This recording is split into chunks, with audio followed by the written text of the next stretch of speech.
नमस्कार दोस्तों, एक नई लर्निंग के साथ हाजिर हूँ और आज की लर्निंग में कह सकते हैं कि मार्केट से हम जिस तरह से रेगुलर बेसिस पे कुछ फ़िल्टर डेटा लेके आने की कोशिश करते हैं, उसी कदम में एक नई हमने फ़िल्टर यूज़ किया और उसमें से कुछ कंपनी चुनिंदे कंपनी निकल के आती है और उसमें से काफ़ी सारी लिस्ट भी निकल के आती है और इन दोनों में से हमने कुछ कंपैरिज़न करने के बाद कुछ कंक्लूजन पे पहुँचने की कोशिश किया। एक ऐसी कंपनी की चर्चा करेंगे आज की इस लर्निंग में, जहाँ पे हमने ये मार्केट के फ़िल्टर के बेसिस पे कंडीशन की बात किया कि मार्केट कैप 100 करोड़ से नीचे का हो और उसमें कम से कम 10,000 शेयर होल्डर का पोज़ीशंस होना चाहिए। ऐसे कह सकते हैं कि इंटरेस्ट की बात करूँ तो। चलिए क्यों नहीं आज इस तरह की कंपनी को लेकर चर्चा करते हैं जिसमें कि लिस्ट की बात करें तो पूरे के पूरे मार्केट से केवल 8 ऐसी कंपनी निकली जो उसमें हमने एक कंडीशन और यूज़ किया था कि जो करंट मार्केट प्राइस हो, वैसे उससे हमें कोई कनेक्शन नहीं है, कोई लेना-देना नहीं है, लेकिन ₹100 से ज़्यादा हो तो खैर बेहतर होगा। तो हमने कुछ कंडीशंस अप्लाई किया तो सामने काफ़ी सारी कंपनी निकल के आती है, 8 कंपनी। उसमें से एक ऐसी कंपनी को हम लोग ज़िक्र करेंगे, जो वाय-ओ-वाय बेसिस पे ग्रोथेबल्स हैं, क्वार्टर ऑन क्वार्टर बेसिस पे ग्रोथेबल हैं। इसका नाम है टिस्टा एग्रो इंडस्ट्रीज लिमिटेड। शायद ऐसा लगता है, शायद लोगों से शायद हमने कभी स्टडी किया है कि नहीं किया है, मुझे खुद भी याद नहीं है, क्योंकि काफ़ी सारी कंपनी को हमने स्टडी करके देखा है, समझने की कोशिश किया, उनके बिजनेस मॉडल से लेकर के मार्केट की फाइनेंशियल परफॉर्मेंस तक का, तो आखिर ये क्या है, कैसे काम करती है और जो कंपनी का ग्रोथ लेवल बना ही रखा है वो कैसा रहा। इसमें इस कंपनी को लेकर ज़िक्र करते नाम से पता चलता है कि एग्रो, और यहाँ पे तरह से देखने को मिलता है कि एग्रो जो केमिकल्स हैं उसमें लगता है डील करती है, जिसमें कि शायद जो खाद पानी होता है उसको हम क्या कह सकते हैं कि हम आम तौर की भाषा में। कंपनी जो है काफ़ी पुरानी भी नहीं है, नई भी है, 1986 से कंपनी चलती आ रही है। जो कहते हैं सर्विसिंग द फार्मर्स, फार्मर को सर्विस प्रोवाइड करती है। उसमें ज़्यादा हम नहीं जानने की कोशिश करेंगे। यहाँ पे यदि इन कंपनी की बात करें तो इनके वेबसाइट्स पे आती है कि होम है, प्रोडक्ट है, प्लांट्स हैं, कंपनी है, इन्वेस्टर्स की बात किया जाता है। तो हम चलते हैं प्रोडक्ट बाज। कंपनी प्रोडक्ट में क्या-क्या चीज़ लेके चलती है। यहाँ पे देखा गया कि इनके पास जो है वो शिंगल्स सुपर जो फर्मा कहती है, जो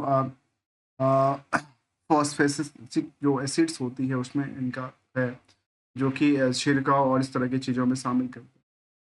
अब इन कंपनी की हाइट वेट तो काफ़ी बड़ा नहीं है। हाइट की बात करें तो करीब 61 करोड़ की हाइट है। 61 फीट का बोल सकते हैं। 61 करोड़ की हाइट वाली कंपनी, लेकिन यदि हम इनकी आरओई, आरओसी की आंकड़ा को देखें तो नहीं के मुताबिक है। फिर इसमें मिला क्या मुझे, जो मैं इसको स्टडी करने की कोशिश करूँ। यहाँ पे हमने देखने की कोशिश किया, हमारा सबसे पहला मोटिव था कि यहाँ पे हम ये चेक करें जो चलिए 100 करोड़ से कम मार्केट कैप वाली कंपनी में जो नंबर ऑफ शेयर होल्डर हैं वो कितने हैं। बेसिकली लर्न करने का पर्पस वही था। उसमें जो 8-9 कंपनी निकल के आई उसमें से हमने इसको चुना, क्योंकि यहाँ पे ग्रोथ रेट जो है जिसमें कि वायो वाई को लेकर जो हमने देखा वो थोड़ा सा सस्टेनेबल थी। क्यों? क्योंकि पीयर्स के कंपनी से जब आप कंपेयर करेंगे, इनको पीयर्स के दुकानदारी से कंपेयर करते हैं, जिसमें कि कोलमंडलम होगा, फैक्ट होगा, जिसको हम फर्टिलाइज़र इंडस्ट्रीज़ की बात करते हैं, चंबल फर्टिलाइज़र की बात करती है, या फिर जो काफ़ी सारे और भी इसी लिस्ट में काफ़ी सारे, कुछ बड़ी तो कुछ छोटी तो कुछ मीडियम रेंज की दुकानें मार्केट में शामिल। इन सभी दुकानों के आस-पास की बात करें तो जो क्राउड बनी है उस दुकान की कमाई के पीछे, वो कहता है करीब 11 मल्टीपल में, अर्थात 1100% की रैली कह सकते हैं आप फ्रॉम द अर्निंग के मुताबिक। जहाँ डेट्स को लेकर भी देखा जाए कि आखिर डेट्स बाकी कंपनियों के ऑन एवरेज कैसा रहा, तो वो कहता है कि चलिए छोटा-सा है। मार्केट भी वहाँ से छोटा था, कद भी छोटा था। लेकिन इन सब के पीछे यदि आप इसकी देखते हैं तो ये अंडर वैल्यूड के अंदर आती है, अंडर वैल्यूड स्टॉक की कैटेगरी में आती है। चाहे आप इनकी बुक वैल्यू से कंपेयर करें, चाहे इंट्रिंसिक वैल्यू से कंपेयर करें, और कंपेयर करने पे ये पता चला कि इनके जो बड़ी दिग्गजों कंपनी की हैं, जहाँ पे चाहे वो कोरमंडल हो, चाहे फैक्ट हो, चाहे वो चंबल फर्टिलाइजर हो, वहां पे वायो वाई का कुछ कंपनी में ग्रोथ लेवल बना के रखी थी, तो कुछ कंपनी में पिटाई झाड़ी थी।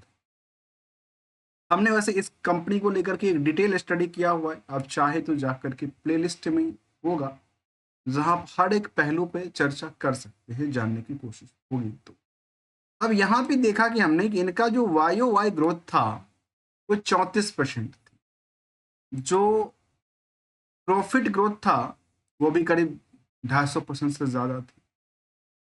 तो हमने ये भी जानने की कोशिश किया कि चलिए वायो वाई तो ठीक है, क्वार्टर ऑन क्वार्टर कभी एक बार एक नज़र देखने की कोशिश की।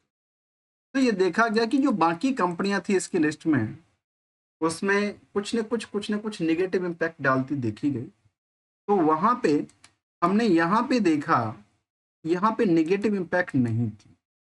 चलिए देखिए, जैसे मैं इसकी चर्चा करूँ नियरेस्ट कलीग की, तो वहां भी एक चीज को लेकर निगेटिव मार्किंग हो रही है, लेकिन यहाँ पे जो है सुबोशन क्या था, 34% से लेकर के करीब 268% फ्रॉम द वाई वाई, वहीं 21% से लेकर के और करीब करीब 164 from the quarter on quarter, इसकी कहते हैं ग्रोथ रेट। तो ग्रोथ रेट में बनती देखी गई। एक चीज को और जानना जरूरी है कि क्या यहाँ पे ग्रोथ रेट जिस हिसाब से बनाई है, क्या वो वही सस्टेनेबल है या कुछ सालों का भी सस्टेनेबल की दिशा में देखी गई है। उसमें देखा गया तो देखा कि ईयर एंड ईयर बेसिस के मुताबिक आप पिछले कंपाउंडेड डेटा को देखेंगे, जहां लास्ट 3 साल में 21%, तो लास्ट टीटीएम में करीब 19%। यदि हम प्रॉफिट रेंज की बात करें तो लास्ट 3 साल में 10% से लास्ट टीटीएम के मुताबिक करीब 23% वृद्धि होती है। तो सीजीआर के डेटा जो परफॉर्मेंस था मार्केट की इंटरेस्ट को लेकर के, उसमें देखा कि पिछले 5 साल, पिछले 3 साल में साइलेंट बैठी रही, लेकिन इस साल में उछल कूद करके करीब 40% रैली बनाई है। डिमांड की बात यदि करूँ, रिटर्न ऑन इक्विटी नियरली जितना था उससे आसपास ही भटकती देखी गई। लेकिन जब पीयर्स से हमने कंपेयर किया इन सभी पहलुओं को और नेट इनकम मार्जिन को, तो देखा गया कि इनका जो नेट मार्जिन था वो 3% के आसपास बना के रखी है। जबकि जो दिग्गज, जो बड़ी, जिसको हम कहते हैं कि बड़ी दिग्गज, तो दिग्गजों के पास देखा गया कि करीब कुछ में निगेटिव था तो कुछ में मार्केट काफी बेटर परफॉर्मेंस भी करती देखी। इसके अलावा यदि हम चलें इसके समरी ग्राफ की तरफ, जिसका नाम है ईस्ट एग्रो इंडस्ट्री लिमिटेड, हमने देखा क्या, जो बुक वैल्यू कहाँ 203, उसके मुकाबले तो मार्केट अभी तक चला नहीं, ये हायर टू हायर भी नहीं पहुंचा। जहां इंट्रिंसिक वैल्यू के मुताबिक देखा जाए तो ये जो करंट मार्केट जोन है वो भी अंडर वैल्यूड है, तो हमने पहले डिस्कस कर लिया। इंडस्ट्रियल के पी के मुताबिक स्टॉक का पी जो था बिल्कुल अंडर वेटेज की कैटेगरी में आता है। अब यहाँ पे 44% का कंट्रोल है कंपनी में। कितने परसेंट की कंट्रोल है? 61 करोड़ की मार्केट कैप वाली कंपनी में 44% का कंट्रोल प्रमोटर के हाथ। नेट इनकम मार्जिन हमने देखा 3% के आसपास। इसमें नंबर ऑफ शेयर होल्डर की यदि बात करें तो करीब करीब 15,000 के आसपास मंथली देखी, जहाँ आरओई आरओसी निगेटिव इम्पैक्ट की तरफ देखी गई थी। तो इसमें हमने रिस्क फैक्टर देखा तो नहीं के मुताबिक थी। इंटरेस्ट यदि देखा जाए शेयर होल्डिंग पैटर्न के अकॉर्डिंगली तो अट्रैक्टिव लगता है। सोचिए, कभी सोच के देखिए, छोटी सी घर में बड़ी पार्टियां भी आकर के जमा के रखी है, जिसमें डीआई की होल्डिंग आज से नहीं, काफी पुराना दिखता है। अब ये डीआई कौन से हैं, कैसे करती है काम, मुझे नहीं पता, लेकिन ये क्या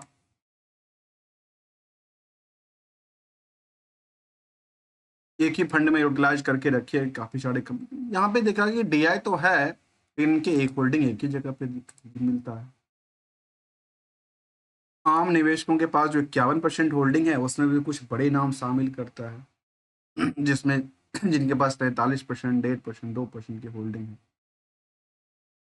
यदि हम रिस्क और रिवार्ड की एक्सपेक्टेशन को मद्देनजर रख के देखें तो समझ में आ रही है जो क्या इस कंपनी में रिस्क के मुताबिक जो रिटर्न का एक्सपेक्टेशंस हैं वो थोड़ा सा ज़्यादा हाइक भी नहीं है, क्योंकि जितनी बातें आपको डिमेरिट साइड के लिए सुनाई जाती है उतने ही आपको यदि कुछ पॉजिटिव बात भी सुनाई दिया जाए तो आप सोचेंगे यार हमने किया क्या।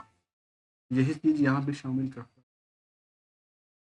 और यदि हम कंपनी की चार्ट लेवल पे चलें तो चार्ट लेवल में ज़्यादा आपको कोई टेक्निकल एनालिसिस की बात बिल्कुल नहीं कर रहा हूँ, कि टेक्निकल ट्रेंड की बात बिल्कुल नहीं दे रहा हूँ, कोई टेक्निकल टारगेट की बात नहीं कर रहा हूँ। यहाँ जो दिखता है उसके मुताबिक मार्केट की बात करूँ तो इनका जो ट्रेंड दिखता है, जो मार्केट में कई बार इसमें रैली बनी, और रैली में पता है पार्शियल प्रॉफिट बुकिंग लगातार जम के होता है। और जब वो प्रॉफिट बुकिंग होती है तो जम के बिकवाली होती है और जम के खरीदारी भी होती है।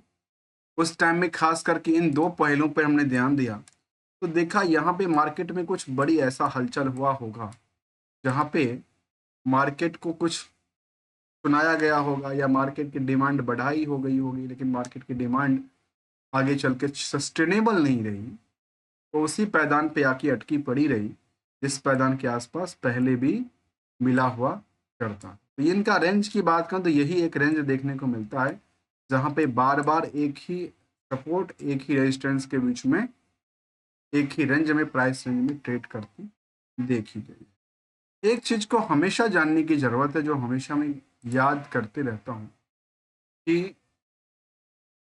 पैसा है तो सब कुछ है, सिक्योर और सेव करने की जरूरत है।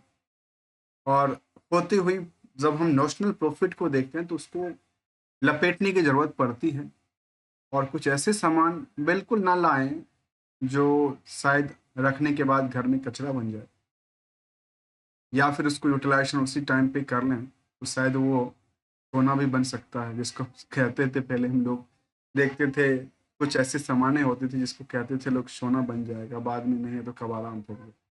ऐसे सिचुएशन फिलहाल दो कॉमन थिंकिंग की बात करता हूँ, क्योंकि हम ना कोई ट्रेडर्स हैं ना कोई एडवाइजर्स हैं ना कोई रिकमेंडेशन देने के लिए आपके साथ आए हैं कि आप किसी स्टॉक को या किसी प्रोडक्ट को खरीदो बेचो या न रखो। किसी तरह की प्रमोशंस नहीं करता हूँ किसी चीज तरह की किसी प्रोडक्ट एक्टिविटीज को लेकर के। केवल और केवल कह सकते हैं कि एडवर्टाइजिंग्स आती है जो हमारे वीडियो पे चलते हैं वही आती है। मिलेंगे कुछ नई पॉइंट के साथ, तब तक के लिए थैंक्स फॉर द ज्वाइनिंग दोस्त।